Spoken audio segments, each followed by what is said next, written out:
welcome to the latest episode of Defence Monthly, and we're going to guide you through the defence aerospace highlights that have affected Africa, the Middle East and South Asia in what's really been an exciting and eventful month.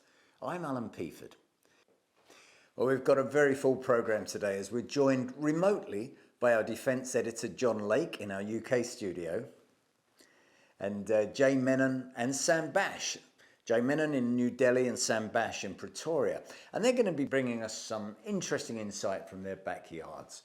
But before all that, let's hear a brief message from our sponsors. Stay right there.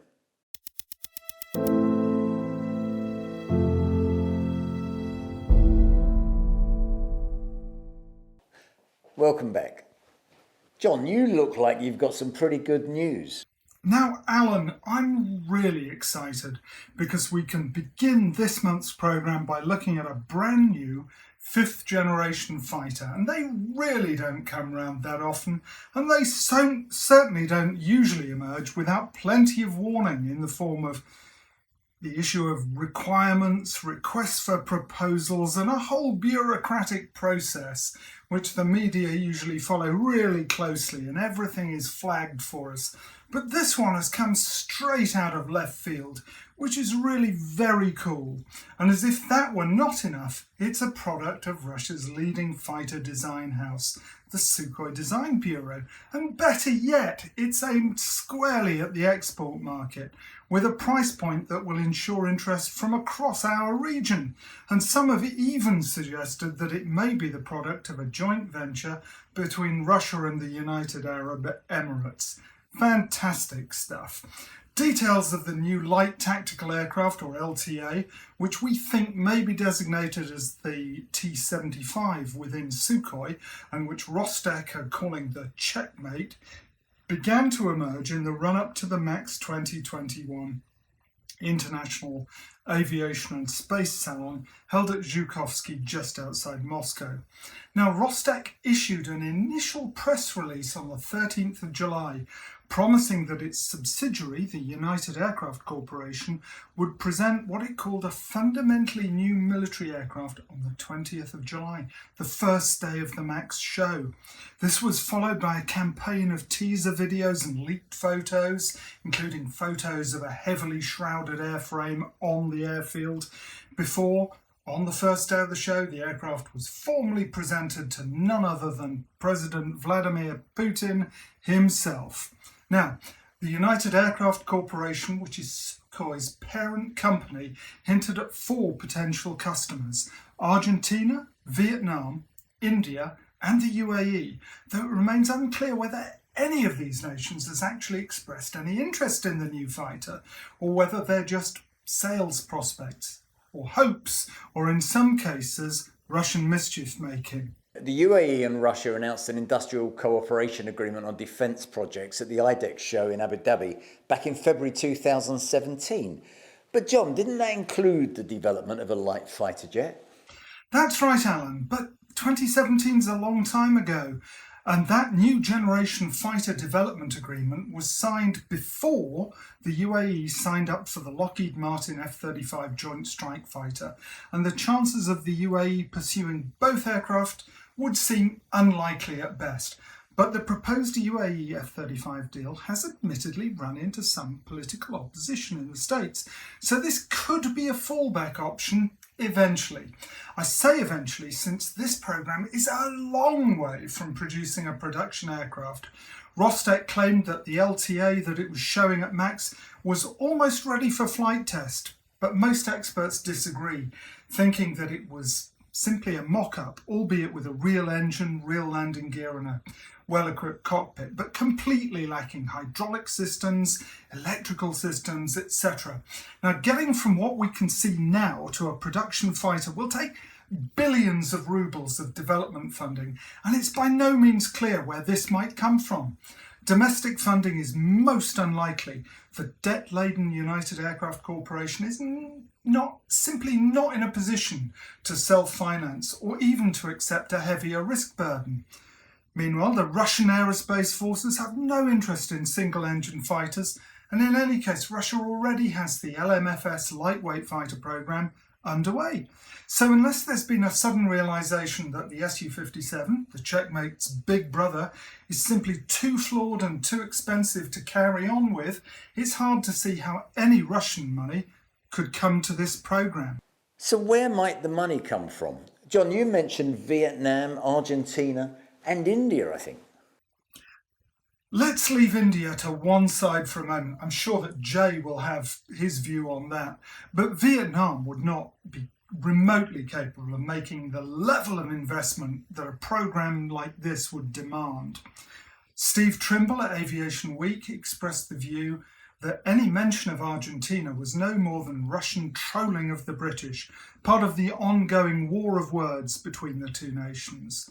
But it is true that Russia's Deputy Prime Minister Yuri Borisov has said that the Russian Federation already has what he called an anchor customer for the new fighter, though frustratingly he declined to identify it. So Jay, could India be the mystery buyer? I really feel that the chances of India going in for that aircraft are very slim. Though the Indian Air Force does have a long track record of using and liking Russian fighters. I have a few points to support my argument. India has already approved the procurement of 83 LCA Mark 1As in addition to the 40 aircraft it has already ordered in the final operational clearance configuration. And India is also developing two indigenous fighters, that is the Tejas Mark II, which will be rolled out next year, and the twin-engine advanced medium combat aircrafts, AMCA, which is expected to fly by 2026. So this could dampen New Delhi's appetite for procuring a foreign fighter with partially overlapping capabilities and something which is not even flying now. And another point is India is likely to be very wary of any cooperation with Russia, especially in the defense, and with Sukhoi in particular, after its experience with the fifth generation fighter aircraft program and the poor support for the Sukhoi MKI fleet post-acquisition. I know why you asked me this. Yes, there has been speculations that India could consider the Checkmate to meet its new requirement for the 114 single-engine fighters.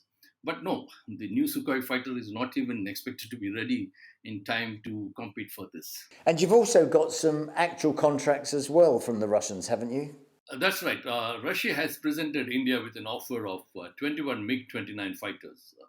The offer comes almost a year after India's Council for Defence Purchase approved the acquisition for the fighters along with the 12 Sukhoi aircraft. Although Russia has long ceased producing the original MiG-29 aircraft, 21 unsold airframes have remained in storage at the Lukhovitsky factory since the 1980s.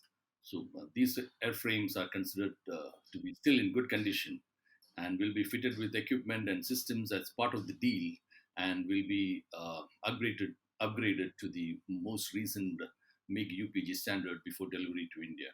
Yeah, Jay, it's also been a big month, I see, for Indian naval aviation with the delivery of the 10th P-8I to Goa and the formal handover of the first two Sikorsky MH-60Rs.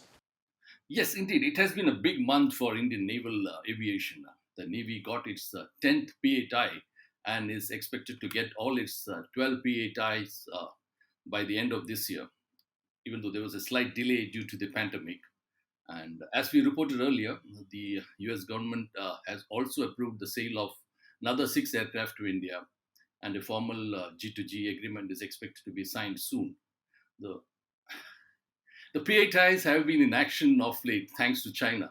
The Navy has stationed 8 aircraft at its INAS 312 at Arakonam in South India, and the remaining 4 aircraft have been assigned to INS 315, based in INS Hansa in Dambolin, that is Western India, a state called Goa. And another good news for the Navy was the US Navy handed over the first 2 Sikorsky MH-60R multi-role helicopters to the Indian Navy at Naval Air Station North Island, where they will be used for training an initial Indian cadre in the US.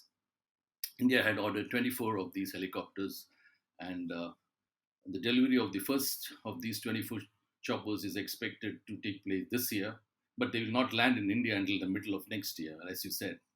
And these Hellos will replace the aging British-built Sea King helicopters, which is now used for transport rather than its original role, that is anti-submarine warfare. Initially, the MH-60R will replace the ASW configured Mk-42B. We have just a handful in operation right now. Thanks, Jay. So, John. While we're on the subject of helicopters, Alan, I know you've been following the Emirati scene very closely. What do you make of this supposed new joint venture between Russia and the UAE in helicopters? Yeah, Max, Russian Helicopters, talked about a new joint venture with Ajman that would promote Russian aircraft and equipment in the UAE and across the Arab world. This was signed earlier this year and will see the first aircraft, an Mi-171A2, being delivered by September the 15th, before the start of the Dubai Air Show. Now, this comes on top of growing links between the UAE and Russia's helicopter industry, which already includes some parapublic rotorcraft and which could later include military helicopters. Tawazun has bought a 50% stake in Russian helicopter manufacturer VR Technologies, giving the Emirati company equal representation on the board of VR Technologies, a subsidiary of Russian helicopters that was set up in 2014 to develop helicopters and unmanned aerial vehicles, drones. The UAE is planning to obtain 100 VRT-300 drones and 100 VRT-500 helicopters for the police force, and that should start in 2023. Now, that joint venture could see the creation of an assembly line in the UAE for the VRT-500 light helicopter, and according to Andrei Boginsky, the Director General of Russian Helicopters, that's happening. A model of the VRT-300 drone in Abu Dhabi police colours was exhibited on the Tawazun Foundation stand at the IDEX 2021 exhibition. John. While Russo-Emirati relations look as though they're really warming up, relations with Italy also look as though they may finally be thawing after a sudden but intense freeze. Longtime allies in the war against Daesh, the UAE and Italy fell out big style when the Italian government of Giuseppe Conte cancelled permits to export arms to the UAE, citing a 1999 Italian law which prohibits the selling of arms to countries that violate human rights.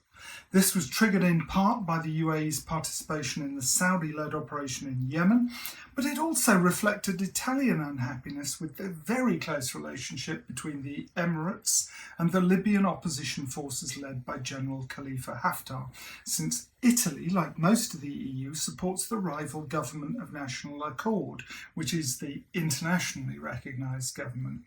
The Emiratis responded to the embargo by refusing overflight permission for a military aircraft carrying 40 journalists to Afghanistan, where they were supposed to cover a visit by Italy's defence minister, but more seriously by asking the Italians to leave the Al Minhad military airbase in Dubai by the 2nd of July. Italy has now loosened the terms of its embargo, but it remains to be seen whether its forces will be allowed to remain at or return to Al Minhad, and whether trade between the two nations will be affected. The UAE is, of course, a vital trade partner for Italy, and so every effort will be made to rescue the situation. Yeah, well, ever since Leonardo and the Italian Air Force joined forces to train and equip the UAE's National Aerobatic Team, Al Fursan, Italy has hoped that the UAE would buy the M346 Master Advanced Trainer or would sign up to become a customer for the International Flight Training School at Galatina. But while the UAE has yet to do either, Qatar has signed up to use the school and will now also undertake some pilot training in Turkey. And in the UK, John? Having purchased 36 Rafales, 36 Boeing F-15QA Advanced Eagles and 24 Eurofighter Typhoons, 96 new fighters to replace a fighter fleet that was once just 12 Mirage 2000s, Qatar needs to ensure a really significant throughput of new trainee pilots. And since Qatar's own airspace is small and highly constrained, Exporting some of this military flying training activity is an obvious solution. Now, Qatar signed an advanced pilot training agreement with Italy in November 2020, and Qatari students were expected to begin their advanced training with the International Flight Training School from April 2021, flying the Leonardo M346 Master. So that's Qatar's plans for Italy. What's happening with the new Hawks in the UK? John, we reported a while back about the Qatar and UK joint operation there. What's happening? Anything new? Though BAE Systems refused to confirm it, we understand that the company is now flying the first 3 of the 9 Hawk jet trainers ordered by the Qatar-Emirati Air Force. Now, British plane spotters have seen 3 Hawk Mark 167s make their maiden flights in recent weeks, with the first of these Hawks taking to the air on the 26th of May, a second following on the 27th of May, the next day, and the third on the 4th of June. BAE Systems, however, will say only that we regularly conduct flight testing on aircraft at our Warton Aerodrome site. However, we are unable to provide details on individual aircraft. As helpful as ever, hurrah! The batch of 9 new Qatari Hawks are undergoing final assembly and completion at BAE Systems factory at Warton in Lancashire, but they were actually the final aircraft to be manufactured at the company's factory in Brough in East Yorkshire, where the end of the Hawk ends 104 years of aircraft manufacturing at Brough. These new Hawks will be assigned to a new UK-Qatar Joint Hawk Training Squadron, and this will be based at RAF Leeming in North Yorkshire. The British MOD noted that the decision to base the new squadron at RAF Leeming represents a long-term commitment to the base, which provides a strategic and operational main operating base for the RAF. Okay, well, you mentioned Turkey, John, but that's more about providing training for qualified operational pilots rather than training new ones. The new Qatari-Turkish training agreement will allow Qatar to station a mixed fleet of up to 36 fighters, helicopters and support aircraft at the Turkish 3rd Main Jet Base at Konya in central Anatolia, exactly like the Israelis used to about 20 years ago. But this is for operational training trained pilots how to be fighter pilots rather than pure pilot training, teaching people how to fly. This agreement was apparently signed in March, but only came to light in recent weeks after Turkish President Recep Erdogan forwarded the signed technical agreement for Parliament's approval on the 3rd of June. The new agreement will be valid for 5 years and will then auto-renew annually. Qatar will have to inform the Turkish authorities 2 months before any training deployment, and a Turkish aircraft will accompany Qatari fighters whenever they fly training sorties in Turkish airspace. Now, all intelligence, surveillance, reconnaissance equipment and sensors will be switched off in Turkish airspace unless Turkey specifically authorises their use. The agreement is not strictly limited to training, and it also provides for Qatari support aircraft, transports, helicopters to be allowed to carry Turkish personnel, supplies, ammunition, and even humanitarian aid, both inside and outside Turkey if requested. One Turkish pilot must be present in these aircraft, according to the agreement. Training under the terms of this agreement will be entirely separate from Qatar's participation in Turkey's annual Anatolian Eagle exercise, which is also held at Konya. This year, 4 Qatar Rafales from the Al Adayat squadron at Tamim participated, alongside pairs of Azerbaijan Air Force MiG-29s and Su-25s, 5 Pakistan Air Force JF-17 Thunder aircraft, a single NATO E-3A AWACS aircraft, and some 40 Turkish Air Force F-16s and sundry Turkish combat support types, tankers, AEW, etc. Now, this represents a great way for Turkey to exercise soft power. Turkey's armed forces have run training programs for some 30 nations, and they've expanded capacity building training for allies in recent years. If Qatar deploys Rafales to Turkey, it will give the Turkish Air Force a vitally useful insight into that aircraft's capabilities and characteristics, especially useful for Turkey following the Greek acquisition of 18 Rafales. Thanks, John. Well, turning to Africa, our correspondent Sam Basch recently attended an online workshop where a framework agreement between the UK Ministry of Defence and South Africa's Armscor, the DoD's acquisition agency, was explained to senior South African defence industry executives. The agreement should see Armscor refurbishing, upgrading and selling redundant British military equipment to African countries and then taking care of after-sales maintenance and support. So, Sam, what did you learn? I suspect that this was the first of probably a series of international disposal solutions workshops. This one was held in Pretoria recently, and as you indicated, Armscor, the Armaments Corporation of South Africa, will be disposing of the UK's redundant military aircraft, including the Royal Air Force's fleet of Lockheed Martin C-130J Super Hercules transport aircraft. Armscor and DISA, which is the UK's Defence Equipment Sales Authority, gave some outline of the framework agreement that I understand was negotiated over the past 2 years. In terms of this framework agreement, Armscor would refurbish and upgrade the equipment before selling it on. This would be done through South African defence companies assisted by UK industry. And as you indicated, Armscor would also take care of after-sales, maintenance and support in the buying countries. The workshop, incidentally, was hosted by South Africa's Aerospace, Maritime and Defence Industry Association, AMD, together with Armscor and DISA. Now, DISA's sales team leader, Adrian Thurgood, said the initiative was focused primarily on Africa, but not exclusively so.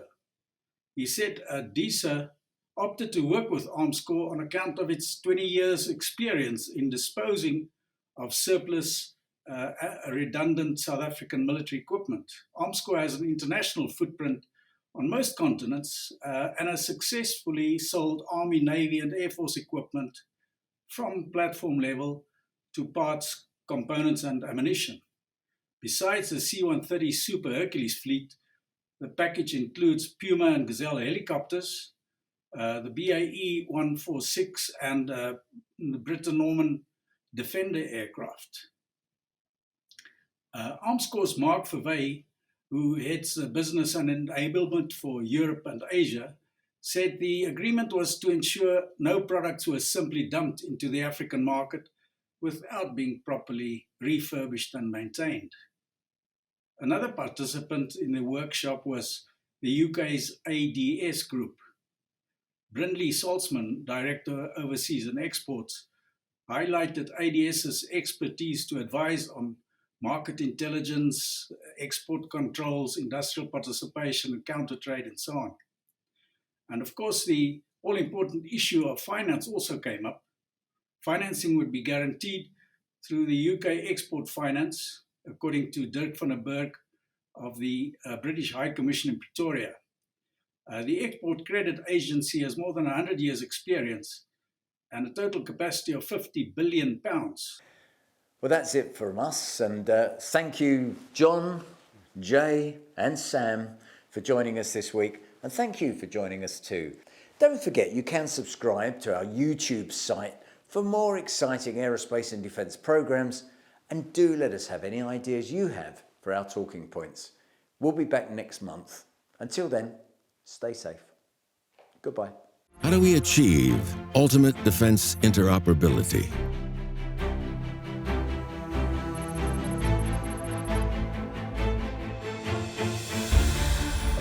Inspired by Vision 2030, we are introducing the first of its kind, the World Defense Show. Integrating land, air, sea, satellite, and security.